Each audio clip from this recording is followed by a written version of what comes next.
지혜로운 사람, 이런 제목으로 주의 말씀 함께 나누겠습니다. 이 은혜스러운 설교 제목 한번 따라할까요? 지혜로운 사람.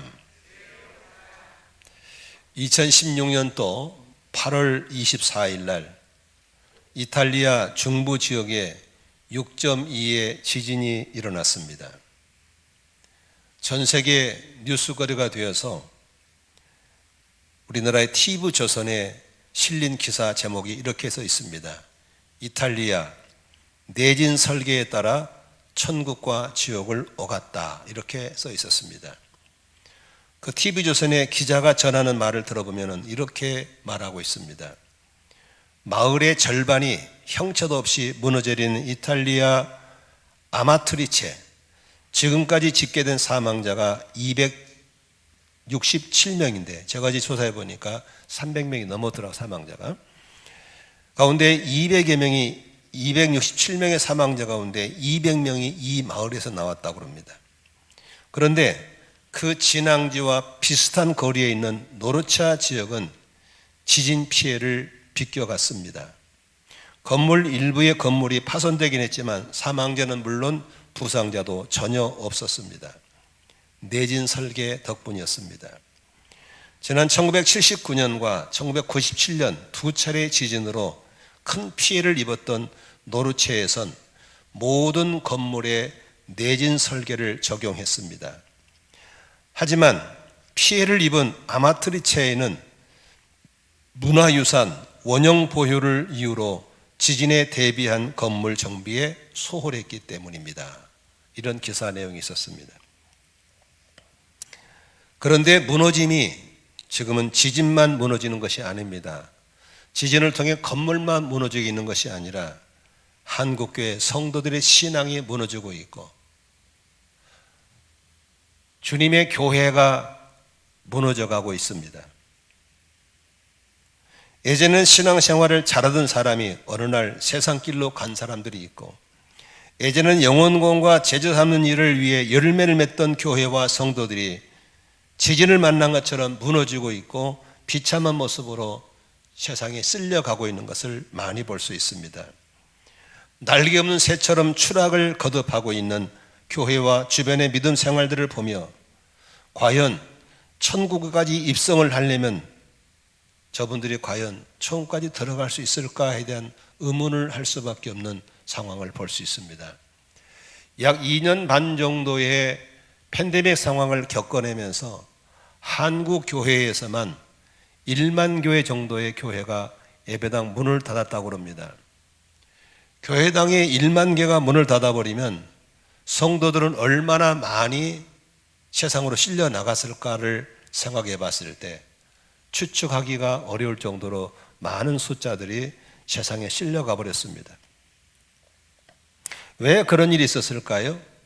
조금 전에 이탈리아의 중부지에 있던 지진 때문에 보면은 어떤 지역은 지진이 올 걸 알고 미리서 아직 안 왔지만 올 것을 계산하고 내진 설계를 했던 곳은 지진이 와도 인명피해가 전혀 없었습니다. 그러나 이런저런 이유를 대고 내진 설계를 소홀히 했던 사람들에게는 엄청난 지진 피해가 있었습니다. 오늘 본문의 내용은 이런 내용입니다. 예수님께서 우리에게 예화를 들어서 설명하기를 두 사람이 자기가 살 집을 건축했다고 그랬습니다. 어떤 사람은 모래에다 집을 지었다. 간단하게 아주 심플하게 경제도 돈도 적게 들게 집을 지었는데 어떤 사람은 반석 위에 많은 공사비를 투자해서 반석 위에 집을 지었다고 했습니다. 평상시는 모래에 집을 지은 집이나 반석 위에 집을 지은 집이나 별 차이가 없이 다 좋았습니다. 오히려 모래에 집을 지은 사람들은 경비를 절감했다고 너무 좋아하고, 그러나 반석에 집을 지은 사람은 어리석게도 경비를 많이 들였다고, 공사 기간이 길어졌다고 비아냥 받기도 했습니다. 그러나 항상 좋을 수는 없는 겁니다. 비가 오고 바람이 불고 홍수가 났을 때 모래에 집을 지은 사람은 씻겨 내려가고 또 내려가고 무너짐이 심하고 피해가 엄청났다라고 오늘 주님 말씀하셨습니다. 그러나 그런 비아냥 소리 들어가면서도 반석에 집을 지은 사람은 무너짐이 전혀 없었다고 했습니다. 그러면서 누가 어리석은 사람인지 누가 지혜로운 사람인지에 대해서 오늘 얘기하고 있는 것입니다. 여러분을 설교를 들으면서 많은 사람의 설교를 들으면 기가 막히게 빠져나가거든요. 잘 빠져나갑니다. 오늘 좀 빠져나가지 말고 말씀이라는 거울 앞에 서서 나는 과연 예수님 보시기에 어리석은 사람인지 예수님 보시기에 지혜로운 사람인지를 자기를 볼 수 있기를 바라고, 그리고 모두 다 예수님 말씀하신 지혜로운 사람으로 세워지기를 주의 이름으로 축원합니다. 지혜로운 사람 되기를 원하시면 한번 아멘 하십시다. 오늘 목사님의 설교를 통해서 내가 지금 어디에서 누구로 서 있는가를 정확하게 볼 수 있기를 원하신 분도 한번 아멘 하십시다. 지혜로운 사람은 어떤 사람입니까? 어떠한 유혹과 시련에도 무너지지 않는 지혜로운 사람은 보이는 세계뿐만이 아니라 보이지 않는 세계를 보는 사람입니다. 어리석은 건축자는 집을 지을 때 모래 위에 집을 지었습니다. 저렴하게 공사를 마칠 수 있었기 때문에 오히려 경제적으로 매우 좋았습니다. 한때는 어렵게 공사를 한다고 주변에 반석에 집을 짓는 친구를 향해서 비아냥거리도 했었습니다. 하지만 언제나 날씨가 좋고 또 평안할 수는 없습니다. 비바람이 부는 날이 있다는 사실을 알아야 하는 겁니다.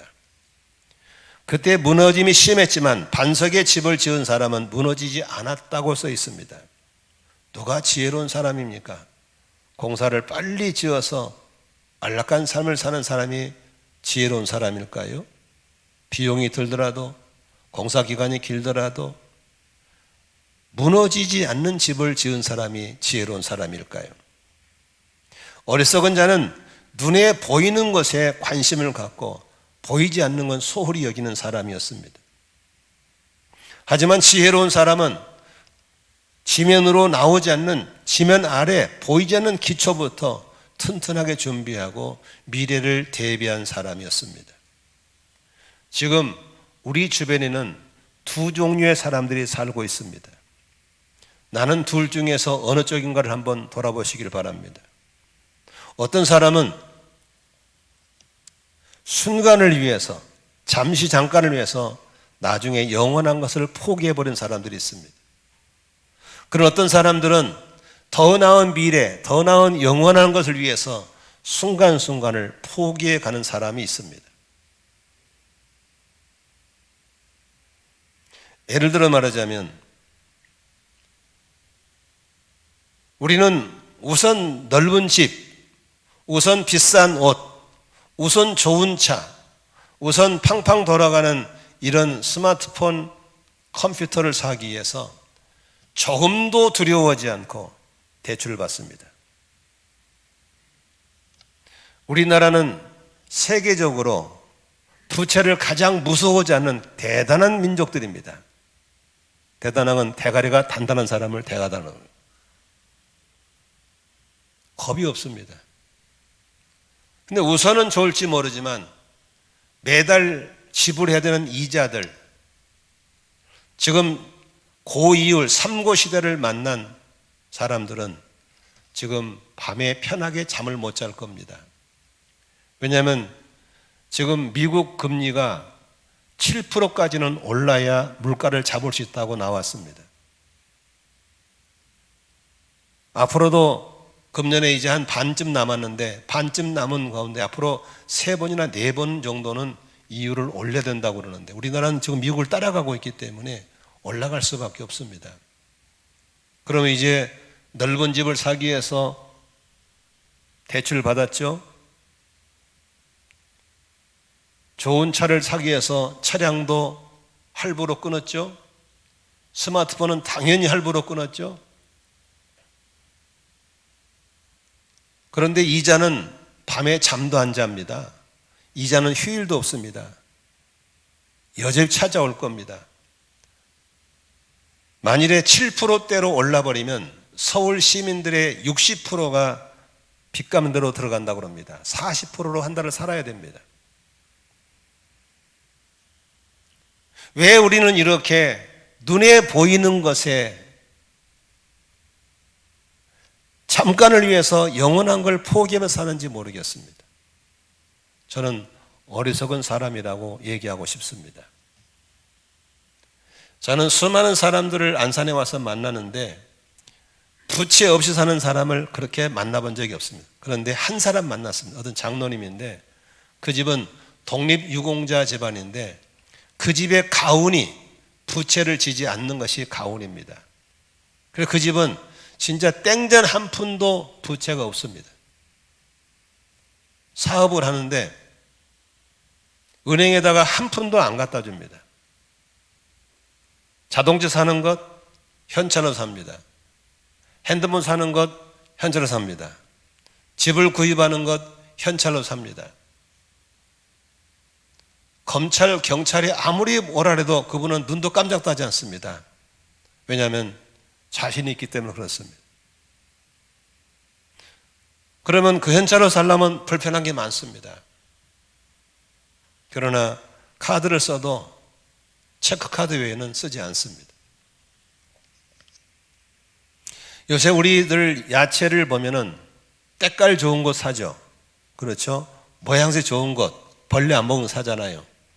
그걸 농민들이 기가 막히게 알고 때깔 좋고 벌레 안 먹게 하려고 농약을 발라놓습니다. 사람들은 우선 좋은 걸 위해서 더 나은 미래를 다 포기해버립니다. 농약 덩어리입니다. 가장 안전한 농산물이 뭘까요? 벌레랑 같이 먹는 겁니다. 벌레가 먼저 알려줍니다. 이거 먹으면 괜찮아요 하고 먼저 먹어주는 것을 우리가 사 먹으면 안전합니다. 벌레도 안 먹는 걸 우리는 과감하게 먹어야 됩니다. 왜? 잠시 잠깐을 위해서 그렇습니다. 우리가 먹는 인스턴트 음식도 매우 위험합니다. 청년들 햄버거, 컵라면 등등 있잖아요. 우선은 맛있고 좋습니다. 그 음식을 만드신 분은 여러분의 건강 전혀 개의치 않습니다. 맛있게 만들어서 많이만 먹어다오. 돈 벌기 위해서. 거기에 넘어가서 막 먹어야 됩니다. 한 번은 청년들이 저보고 목사님 우리를 이해하려면 우리들의 음식을 먹어봐야 돼요 그러더라고요. 그래 한번 먹어보자. 떡볶이를 한번 먹어봤어요. 딱 하나. 정말 맛있더라고요. 저는 유혹에 넘어갈 뻔했어요. 그러나 젊은이들은 아직까지 혈관이 건강하기 때문에 팡팡 돌아가지만 우리처럼 혈관이 노후된 사람들은 그거 먹으면 영향이 옵니다. 성인병 오고 혈압 당뇨 오고 그러다가 죽을 때 고통스럽게 죽어야 합니다. 여러분 고린도서 4장 18절에 바울은 고린도 교인들에게 이렇게 편지를 썼습니다. 우리는 보이는 것을 바라보는 것이 아니라 보이지 않는 것을 바라봅니다. 보이는 것은 잠깐이지만 보이지 않는 것은 영원하기 때문입니다. 여러분 지혜로운 사람이 누굽니까? 눈에 보이는 것에 치중하는 사람이 아닙니다. 눈에 보이는 걸 받쳐줄 수 있는 눈에 보이지 않는 기초도 중요하게 여기는 사람이 지혜로운 사람일 줄로 믿습니다. 저희 교회 예배당 나가면 현수막에다가 내가 자주 참 좋아하는 문구를 써놨습니다. 그것은 여러분도 봐야 되지만 주변에 전도하려고 써놓은 거거든요. 속도보다 더 중요한 건 무엇입니까? 방향인 겁니다. 빨리빨리가 중요한 것이 아니라 방향을 바르게 정하고 빨리 가야 지혜로운 사람일 줄로 믿습니다. 현대인들은 그냥 빨리빨리 돌아갑니다. 그러나 내가 누구며 어디에서 와서 무엇을 하다가 어디로 가는지를 모르고 사는 사람이 너무나 많다고 하는 사실입니다. 사랑하는 성도 여러분, 지혜로운 사람 되기를 원하시면 아멘 하십시다. 그렇다면 눈에 보이는 것보다도 눈에 보이지 않는 그걸 받쳐주는 거기에도 먼저 신경을 써야 될 줄로 믿습니다. 먹고 싶은 거 다 먹고 하고 싶은 거 다 하면 우선은 내 육체적으로 좋을 수 있어요. 그러나 그런 사람들은 반드시 슬피 울면서 이를 갈아야 할 때가 오는 겁니다. 오늘도 순간을 위해서 영혼을 포기하는 사람이 아니라 영원한 더 나은 미래를 위해서 순간순간에 절제하건 절제하고 포기할 건 포기할 줄 아는 지혜로운 성도가 되시기를 주의 이름으로 축원합니다. 두 번째, 지혜로운 사람은 누굽니까? 더 나은 내일을 위해서 오늘의 대가 지불을 할 줄 아는 사람입니다. 지혜로운 사람의 선택은 대가 지불을 두려워하지 않습니다.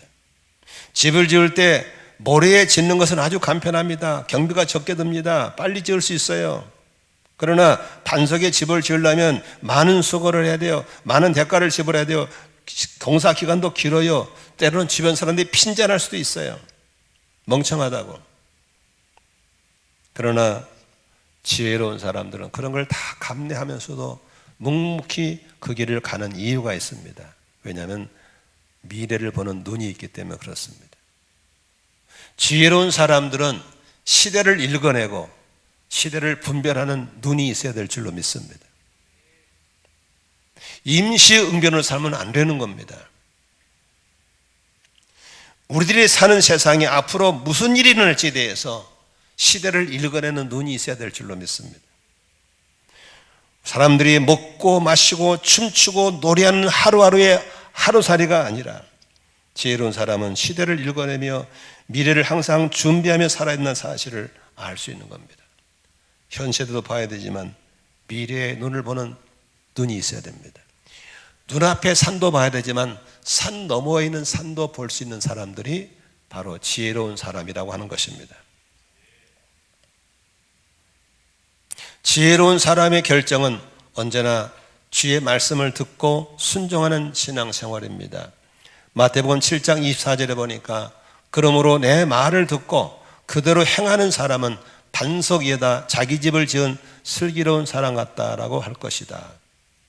어리석은 사람은 어떤 사람인가? 26절에 보니까 그러나 나의 이 말을 듣고서도 그대로 행하지 않는 사람은 모래 위에 자기 집을 지은 어리석은 사람과 같다고 했습니다. 어리석은 사람과 지혜로운 사람의 차이는 무엇입니까? 바로 신뢰 아니면 불신입니다. 신뢰는 반드시 순종을 가져옵니다. 불신은 반드시 불순종을 가져오게 되어 있습니다. 많은 사람들이 입으로만 주여 주여 하고 그대로 하지 않습니다. 그렇게 한 이유는 그렇게 말하신 분에 대한 불신앙이 깔려있기 때문에 그렇습니다. 저는 이 말씀을 묵상하면서 아침에 하나님이 노아에 대해서 생각하게 만들었습니다. 하나님이 노아에게 장차 있을 하나님의 심판에 대해서 말씀하셨습니다. 그리고 심판을 대비하기 위해서 큰 배를 지으라고 했습니다. 배를 지을 때 많은 사람들이 노아를 욕했을 겁니다. 바보라고, 멍청이라고. 이렇게 좋은 날씨에 무슨 비가 온다고 방주를 지어. 노인네가 미쳤구만. 광신자이구만. 미쳐도 혼자 미치지 애들까지 데리고 미쳐. 삼형제 세 부자를 데리고 며느리 셋 데리고 그것도 하루 이틀 1, 2년도 아니고 120년 동안을 핀잔을 들어가면서 비행소에 들어가면서 했습니다. 그런데 노아는 꿋꿋하게 그 기간 동안에 하나님이 말씀하신 걸 순종했습니다. 노아는 어리석게 보였지만 노아는 철저하게 하나님에 대해서 신뢰가 있었습니다. 여러분이 나는 평상시에 주의 말씀 듣고 잘 순종한다 안 한다를 뭘로 알 수 있습니까? 여러분 바탕에 있는 불신앙과 신앙의 차이입니다. 자녀들이 부모가 말하면 고분고분 잘 듣는 아이들은 착해서 잘 듣는 게 아닙니다. 그 아이는 부모에 대해서 신뢰가 있기 때문에 그런 겁니다. 부모가 말하면 더럽게 안 듣는 애 있죠. 그건 성질이 나빠서 그런 게 아닙니다. 착한 아이일지라도 부모에 대해서 불신앙이 깔려 있으면 절대 순종하지 않습니다.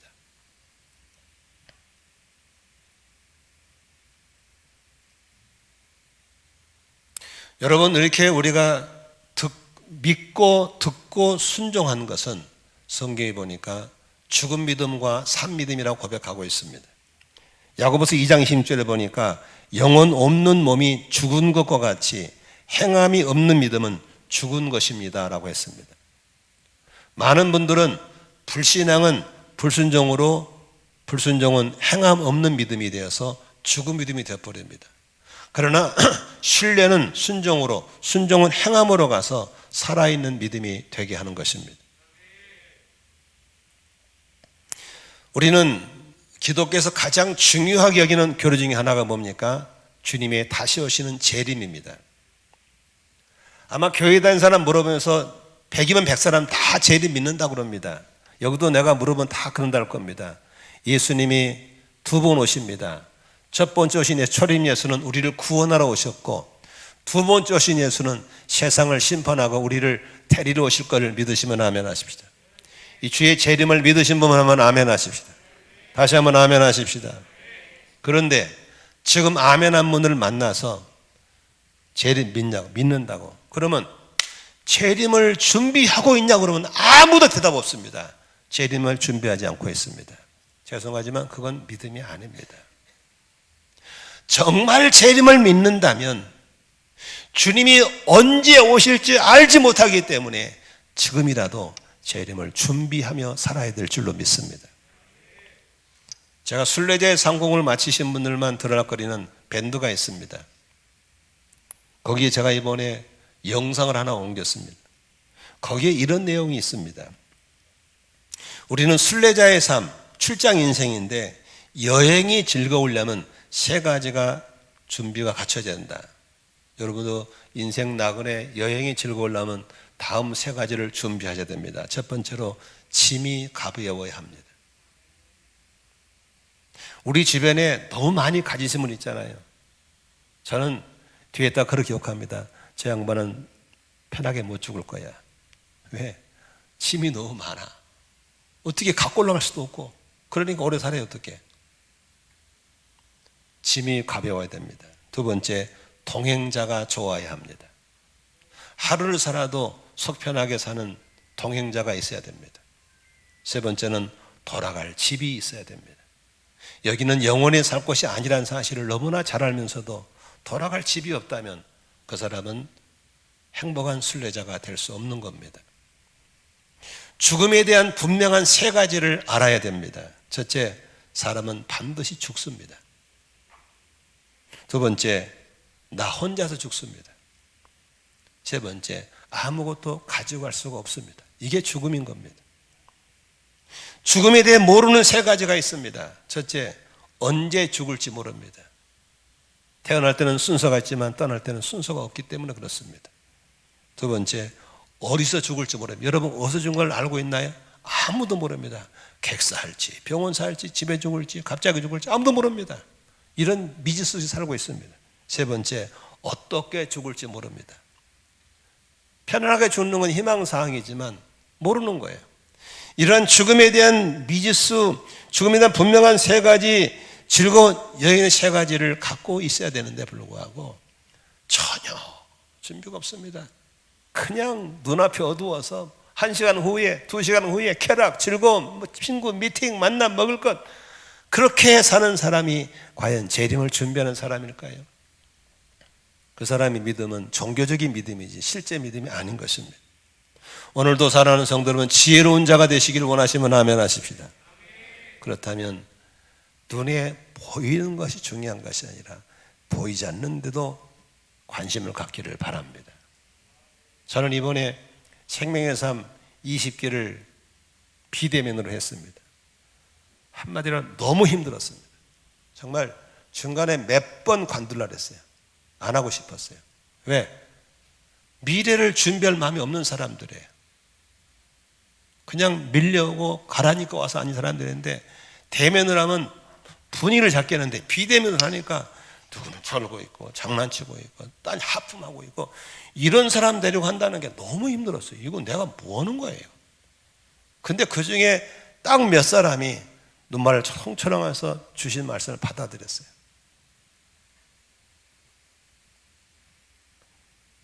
여러분, 오늘도 이런 성경의 거울 앞에 섰을 때 나는 어리석은 사람인지, 나는 지혜로운 사람인지, 나는 속도보다 방향을 중요하게 여긴 사람인지, 방향을 성하신 속도를 중요하신지 자신을 비춰보는 시간이 바로 이런 시간이 되시기를 바랍니다. 난 다시 한번 여러분 묻고 싶습니다. 지혜로운 사람 되기를 원하시면 아멘 하십시다. 중요한 건 집을 지었으면 집이 남아있어야지요. 떠내려가 뭔 소용이 있어요? 집이 남아있어야지. 우리가 예수 믿는다면 천국까지 입성을 해야지요. 할렐루야. 교회를 세웠으면 교회가 살아남아 있어야지요. 신앙이 살아남아 있어야지요. 문 닫아버리고 또 내려가 버리고 믿다가 세상에 쓸려가 버리면 그게 무슨 소용이냐고 말이에요. 과거의 은혜는 오늘의 능력이 될 수 없는 겁니다. 오늘의 은혜가 오늘의 능력이 될 줄로 믿습니다. 우리는 과거에 받은 은혜에 젖어 살면 안 됩니다. 지금 은혜 받아야 됩니다. 지금 신앙이 살아있어야 될 줄로 믿습니다. 아멘. 제가 미국에 가가지고요, 미국 그거 아르조나주인가 약간 그 동부 쪽에 동부 중부 쪽에 노아의 방주를 성경에 있는 크기 그대로, 그 제목 그대로 똑같이 만들어 놓은 게 하나 있어요. 참 미국이라는 나라는 대단한 나라예요. 거기를 아틀란타에 집회 가가지고 제임스 김이라는 선교사랑 같이 한번 갔어요. 갔는데 뭐 다 똑같이 그냥 뭐 코끼리, 사자, 호랑이 똑같이 그냥 칸막을 다 해놨어요. 근데 가장 내게 인상 깊었던 게 뭐냐면 노아의 방이에요. 노아가 지문봤던 곳.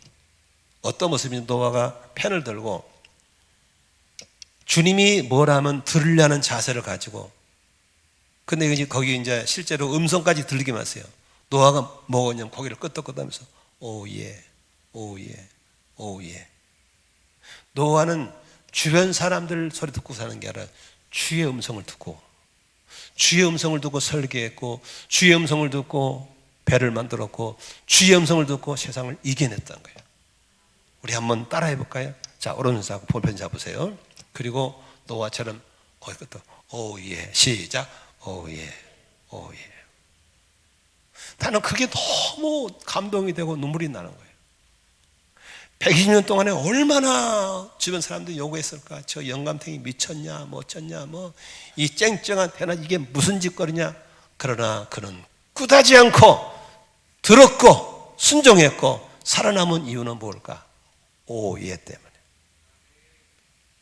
여러분들은 아침 일어나서 오예를 하고 시작합니까? 그냥 시작합니까? 중요한 일을 할 때 오해를 하고 합니까? 그냥 합니까?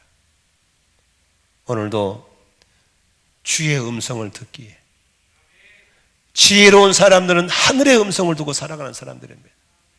하늘의 이루를 보고 사는 사람들이에요. 이런 은혜가 있기를 주의 이름으로 축원합니다.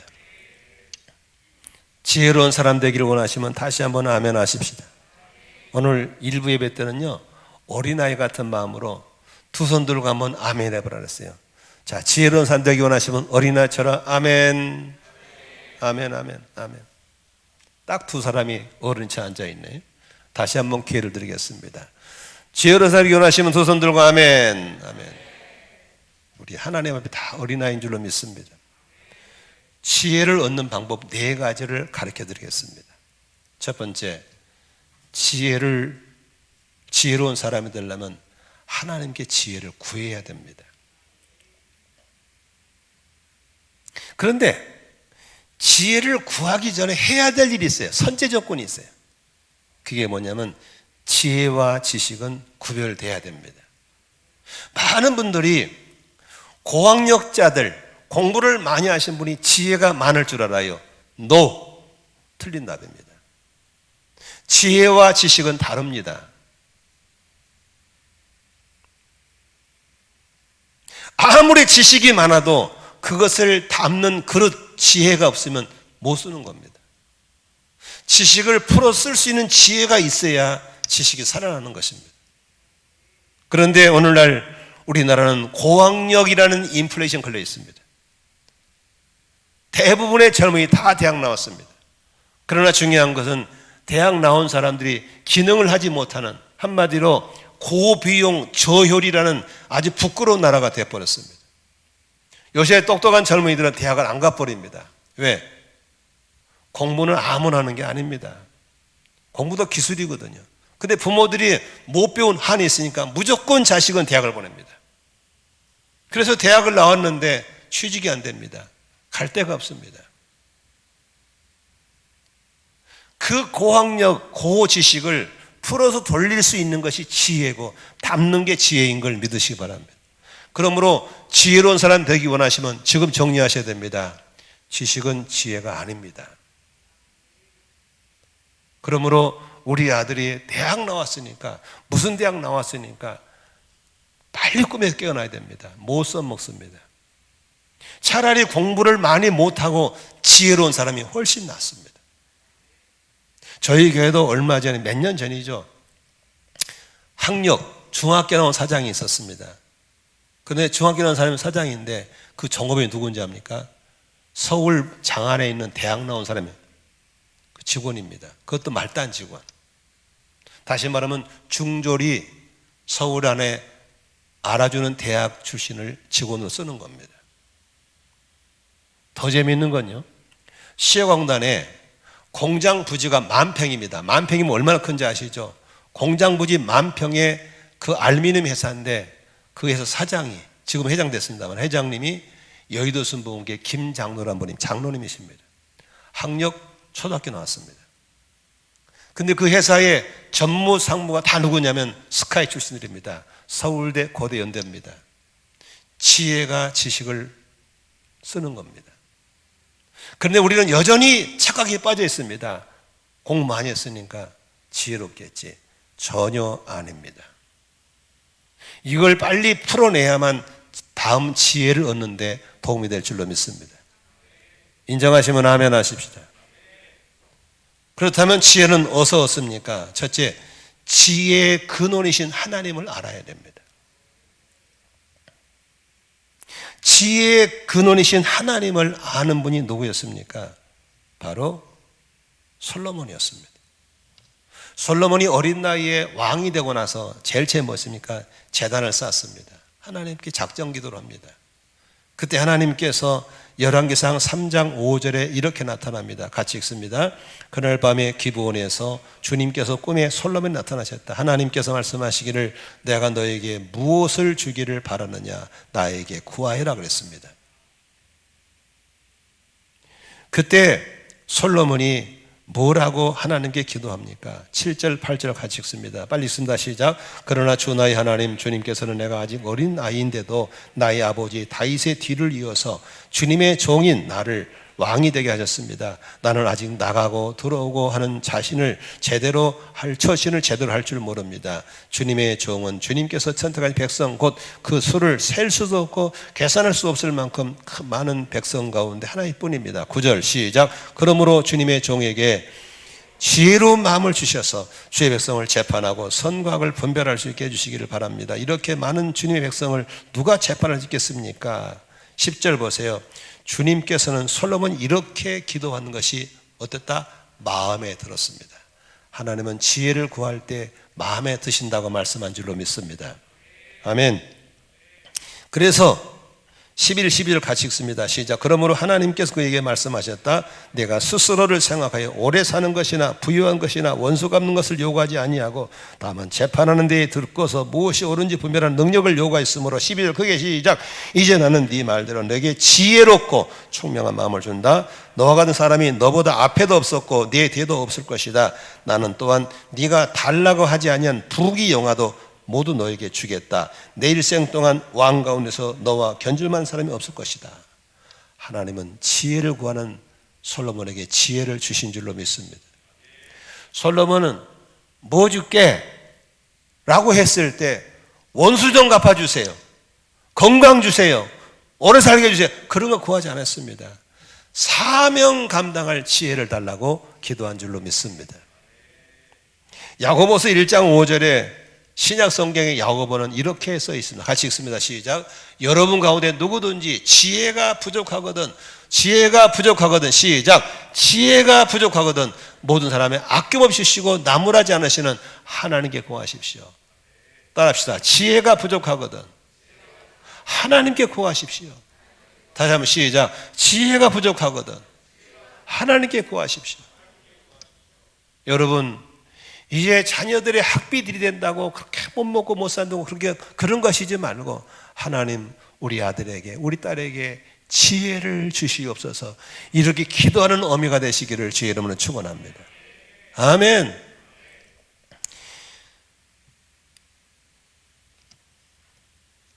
두 번째 지혜를 갖기를 원하시면 아멘 하십시다. 그것은 지혜의 근본이 하나님인 걸 아는 겁니다.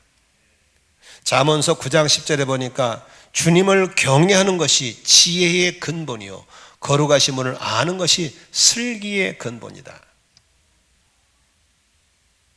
여러분, 하나님을 경외하는 게 뭐겠어요? 하나님 무서울 줄 아는 거예요. 여러분, 안산 시내에 카메라가 몇 대인 줄 아세요? 모르시면 앞에 나가본 공원에 써 있어요. 7,600대가 깔려 있습니다. 안산 시민들은 카메라를 무서워합니다. 운전하다가 아주 갑자기 점잖해지고 불량배도 카메라 보면 선량한 시민이 되어버립니다. 그런데 7,600대의 카메라 더 무서운 게 있습니다. 하나님의 카메라입니다. 7,600대 카메라는 소리는 접수 못합니다. 모양만 접수하지. 그러나 하나님의 카메라는 소리까지 다 들어가요. 제가 대학원을 두 군데 했는데요. 웨스트민스터하고 수원에 있는 합동신학대학원 했습니다. 근데 그 웨스트 쪽에서는 시험 볼 때 나이 많은 목사님이 가끔 컨닝을 합니다. 이렇게. 그러면 감독하신 교수님이 그러지 마세요. 그러면 안 됩니다. 못하게 합니다. 그런데 수원에 다니는 그 대학원에서는 너무 다른 문화입니다. 첫째, 시험 감독이 없습니다. 시험지 주고 나가버립니다. 그리고 하나님 앞에서 시험 보세요. 가버립니다. 그러면 컨닝해야 안 해요? 한 명도 안 합니다. 컨닝을 하려고 시도하잖아요. 완전히 왕따시켜버립니다. 학교 명예를 더럽힌 사람이라 컨닝하지 않습니다. 매점에 가면 무인 판매입니다. 물건만 있고 아무도 없습니다. 도서관 책이 수만 권 있는데 무인 대여입니다. 아무도 없습니다. 그런데도 책을 잃지 않고 제가 이제 교수로 갔던 학교에서도 한번 시도해 봤습니다. 그런데 그 원우 회장이 항상 와서 교수님 어떻게 하면 좋아요? 무인 판매를 했는데요. 지난달에 적자가 10만 원 났어요. 13만 원 났어요. 10만 원, 13만 원만 누가 갖고 안 내놓고 가는 거예요. 그래서 어떻게 할까 고민해요. 그래도 무인 판매하자. 왜? 하나님 앞에 사는 연습들을 하셔야 될 줄로 믿습니다. 하나님을 알아가는 연습을 해야 되는 거예요. 그게 지혜인 걸 믿으시기 바랍니다. 카메라만 돌리면 돼. 국가의 법만 피하면 돼. 이게 있다면 그 사람은 지혜로운 사람이 아닌 것입니다. 오늘도 지혜의 근 대신 하나님을 두려워하고 그 하나님을 알아감으로 해서 우리의 지혜가 덧입혀갈 걸 믿으시기를 바랍니다. 세 번째, 지혜로운 사람 되기 원하시면 한번 아멘 하십시다. 몸으로 체득하는 겁니다. 몸으로 체득하는 겁니다. 그 공수부대에서 쓰는 용어인데요. 머슬 메모리란 게 뭐냐면 근육이, 몸이 체득하는 겁니다. 그러니까 공수부대가 낙하할 때 뭐 이게 떨어져야 된다, 떨어져 굴러야 된다, 어떻게 된다, 아무리 설명이 소용없는 거야. 떨어지는 연습한 게 필요 없대요. 그냥 좌로 떨어져봐, 우로 떨어져봐, 뒤로 굴러봐를 수천 수만 시키는 거예요. 그러면 몸이 알아서 그때 되면 우리 반응하는 거예요. 그걸 머슬 메모리라고 합니다. 여러분의 지혜는 몸이 체득해야 될 줄로 믿습니다. 자, 물을게요. 여러분 자전거 탈 줄 아시죠? 자전거를 머리로 배워요? 몸으로 배워요? 빨리빨리. 그렇죠. 운전하실 줄 알죠. 운전 머리로 배워요? 몸으로 배워요? 몸으로 배워요. 수영하신 분들 수영 머리로 배워요? 몸으로 배워요? 여러분 아이들에게 걸음마 갈 때 사바사바 이 뛰는 거야? 이만큼 뛰는 거야? 애들에게 머리로 가르쳐요? 몸으로 가르쳐요? 몸으로 가르친 거예요. 몸이 지혜를 체득하도록. 그러려면 우리가 자녀를 키울 때 어떻게 해야 돼요? 넘어지게 내비둬야 돼요. 실수하게 내비둬야 돼요. 하나님은 그러신 분이더라고요. 내가 이렇게 하면 실수한 걸 알면서 하나님 놔두시더라고요. 왜? 나를 지혜롭게 하시려고. 나는 실수와 실패를 허용하시는 하나님 사랑 앞에 너무 감사하게 생각해요. 아멘. 제가 지금 두 아들을 목회를 가르쳤어요. 내 육신의 아들 김줄기 목사, 믿음의 아들 황승우 전사에게 목회를 가르치고 있거든요. 너 이렇게 하면 안 돼. 해도 안 들어요. 내비둬. 죽 좀 써봐. 그 어느 날 죽 좀 쓰다가 돌아오겠죠. 오늘도 우리는 수없이 실패와 실수를 두려워하지 마세요. 그게 지혜를 얻는 걸 믿으시기 바랍니다. 청년 여러분, 배낭 메고 무전여행 가보세요. 가야 됩니다. 영어 학원을 배우면 안 되는 거예요. 영어 한데 가보세요. 영어를 못해가 개피당한 망신 당해봐요. 그래야 영어가 되는 거예요. 그런데 우리는 몸으로 배우는 지혜를 무시하기 때문에 자꾸 지식만 머리통은 커져가지고 안 되는 거예요. 사랑하는 성도 여러분, 두려워하지 말고 담대히 나가서 넘어지고 자빠지고 깨지면서 멋을 메모리에 눈을 뜨시기를 주의 이름으로 축원합니다. 젊으시면 사업하잖아요. 망한 거 두려워하지 마세요. 반드시 얻는 게 있을 줄로 믿습니다.